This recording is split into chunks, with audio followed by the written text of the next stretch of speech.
Hai guys, para Wing Chun lover yang ada di Indonesia. Bertemu lagi dengan saya di Q&A session My WSL Wing Chun Journey. Kali ini saya kembali akan menjawab sebuah pertanyaan dari para Wing Chun lover. Jadi para Wing Chun lover yang ada di Indonesia, kalau teman-teman punya pertanyaan seputar Wing Chun, silahkan teman-teman ajukan pertanyaan kepada kami. Kita punya 4 channel. Yang pertama adalah channel YouTube kita yang namanya Combat Wing Chun. Silahkan di subscribe. Ya, subscribe, like, and share.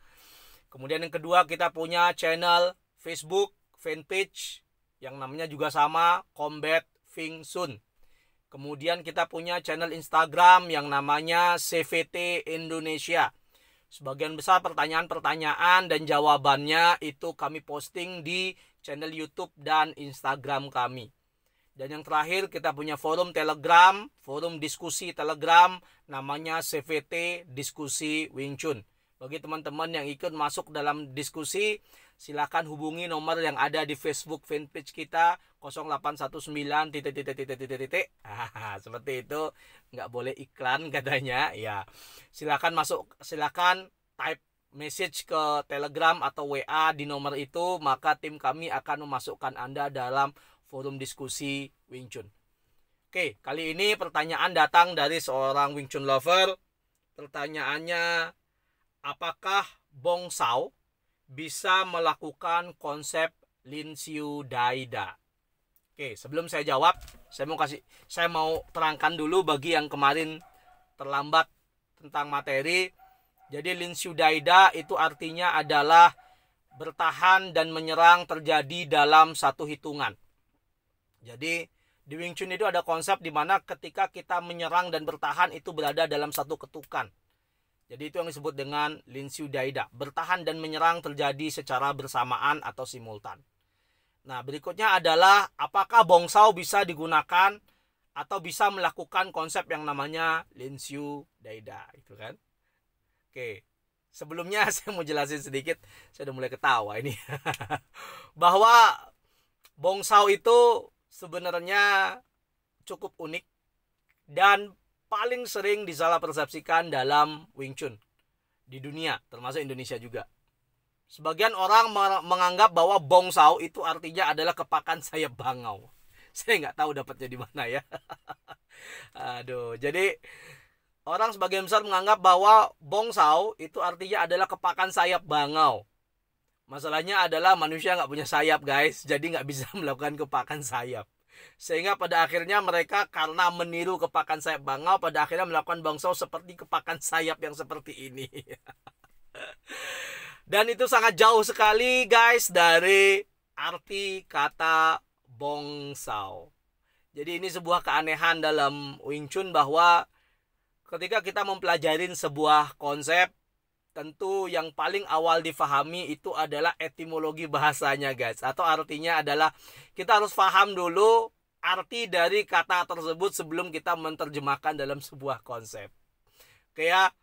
Jadi yang disebut dengan Bong Sau, Bong atau Pong dalam Kanton itu berarti sebenarnya adalah upper arm, lengan atas. Jadi jauh banget ya antara lengan atas dengan kepakan sayap bangau ya. Jadi yang disebut dengan Bong Sau itu artinya adalah membelokkan gaya lawan dengan menggunakan konsep kekuatan lengan atas. Kenapa disebut dengan kekuatan lengan atas atau Bong gitu kan? Karena Bong itu terjadi hanya ketika tangan kita itu kolaps. Jadi mukul itu kan pakai lengan bawah guys. Ketika lengan bawah ini kolaps, maka tidak ada lagi resources di tangan kita yang bisa digunakan untuk membelokkan gaya lawan kecuali lengan atas. Itulah kenapa setelah ini kolaps maka bonglah yang digunakan atau lengan atas. Jadi sebenarnya bong itu digunakan untuk di 3 kondisi gitu ya. Apakah itu gitu ya? Tidak saya jelaskan di sini, nanti di sesi berikutnya mungkin mudah-mudahan kalau saya ingat atau ada yang tanya gitu kan. Oke, Bong Sau itu digunakan di tiga kondisi atau 3 keadaan yang dimana ketiga-tiganya itu adalah bertahan. Jadi di semua konsep Wing Chun mungkin Bong Sao itu adalah satu-satunya konsep yang dimana konsep ini benar-benar berbeda dengan yang lain.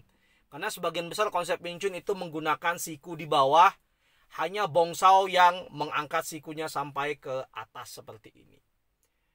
Untuk sebagian orang menganggap bahwa Bong Sao ini seperti perisai dalam Wing Chun. Ketika sudah tidak ada lagi yang bisa dipakai, semua konsep membelokkan gaya sudah nggak bisa, maka Bong lah yang terakhir yang digunakan untuk membelokkan gaya lawan. Sehingga dalam sesi-sesi latihan, kalau bercandaan dengan Sifu itu ketika partnering drill gitu di tempat Sifu David di Malaysia, itu sering kita latihan pressure, satu partner itu mempressure kita harus membelokkan gaya dengan semua konsep Wing Chun kecuali Bong. Kenapa kecuali Bong? Bong itu adalah last resource. Jadi Bong itu adalah resources atau sumber daya terakhir ketika kita sudah terdesak. Makanya bercandaannya ketika berlatih di Malaysia, kalau sudah pakai Bong berarti Anda harus traktir es teh tarik.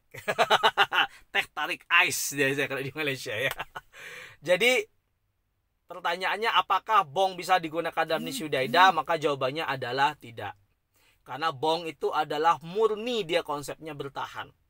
Tapi apakah Bong bisa digunakan untuk menekan lawan? Maka jawabannya adalah bisa.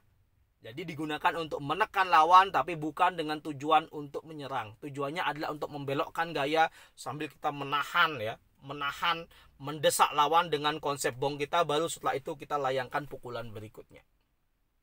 Gitu ya. Dan Bong termasuk salah satu materi yang paling sering disalah fungsikan, paling sering disalah gerakkan dalam Wing Chun. Oke. Jadi itu jawaban dari pertanyaannya. Apakah Bong Sao bisa digunakan dalam Ninshu Daida? Maka jawabannya adalah tidak. Karena Bong itu fungsinya adalah sebagai perisai dan murni digunakan untuk pertahanan. Semoga bisa menjawab pertanyaannya. Kalau masih kurang jelas silahkan ajukan pertanyaan lagi. Nanti kita akan jawab lagi. Oke, jadi bagi teman-teman yang merasa punya pertanyaan, punya kebingungan, jangan sungkan-sungkan, jangan ragu-ragu.